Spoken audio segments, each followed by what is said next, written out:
سلام به همه هنردوستان عزیز. امروز می‌خواهیم با هم سفری جذاب را شروع کنیم. سفری از دل تاریخ هنر ایران تا به امروز. تا به حال فکر کردید چطور یک نقوش ساده روی دیوار غار تبدیل به هنر پیچیده تابلو سازی شد؟ پس با من همراه باشید.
تاریخچه تابلوسازی و ورود تابلو به چرخه واحد تجاری و عامه مردم از پشتوانه قرنها قبل نشأت می‌گیرد.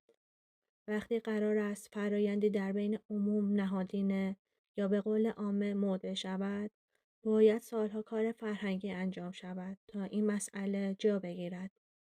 به طور مثال، وقتی لباس فرنگی وارد ایران شد، عموم مردم آن را بازپس زدند و افراد کت و شلواری را ژیگول که کنایه بر فردی که خود را می‌فروشد بود خطاب می‌کردند.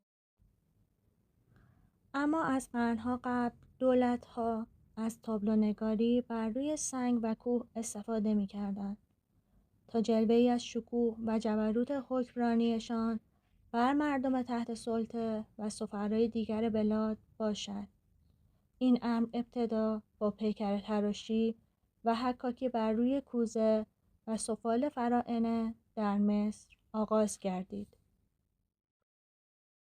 آنها ادعیه و دعاهای خیر را برای افراد مورد تفقد فرعون و دعاهای عذاب و نفرین را برای افراد مورد نکوهش و مخالف را بر روی کوزه های نقش می بستند. و این کوزه ها تابلوهایی بودند که خانواده های متوفا باید نسبت به عملکرد خوب و بد بودن متوفا خریداری می کردند. آن دسته که از سرمایه برخوردار بودند مومیایی می شدند و به احترام فرد کوزه هایی بر روی مقبرشان قرار می گرفت. قرنها طول کشید تا نماد قبر از کوزه به اهرام با شکوه تغییر پیدا کرد و تجملگرایی در ساخت مقبره و آرامگاه سلاطین تا کشورهای دیگر نیز سرایت کرد. در کشور ما نیز این امر ابتدا در بناهای مجلل سلاطین مانند هیگمتانه، تخت جمشید، آپادانا، پرسپولیس و سپس در نماد آرامگاه سلاطین و بزرگان چون زیگورات و کوروش و غیره متجلی گردید.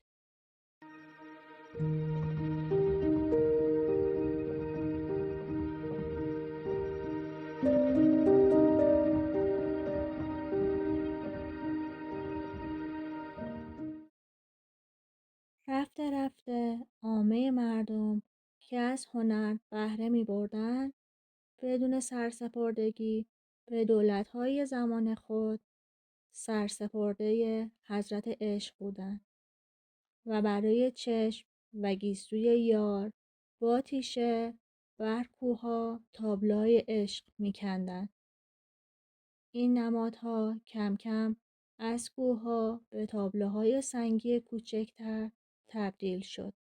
و این نمادها در بین مردم مرسوم شد. در بین النهرین نمادهایی در کنار در ورودی هر خانه نمایانگر تیره و تبار هر قوم بود. یا در ایران نوع کلون در ورودی مشخص کننده جنسیت دق‌الباب کننده بوده. نمادها در هر هنر و صنعت جداگانه در حال بروز و شکوفا شدن بودند. هنر معرق، خوشنویسی، نقاشی، شعر، سفالگری، خراطی، آهنگری، شیشه‌گری و غیره. سپس هنرها با هم تلفیق شدند و به طور مثال این گونه شعرهای زیبا توسط اساتید خوشنویسی می شدند و سپس در صنعت کاشی اولین کتیبه کاشی متولد شد. سپس متون مختلف مذهبی و عرفان در کاشیکاری‌ها استفاده شد تا آنجا که سردر مدرسه دارالفنون با تابلو کاشی ساخته شد و این شاید این اولین بار بود که تابلو سردر یک واحد دولتی نقش می‌بست.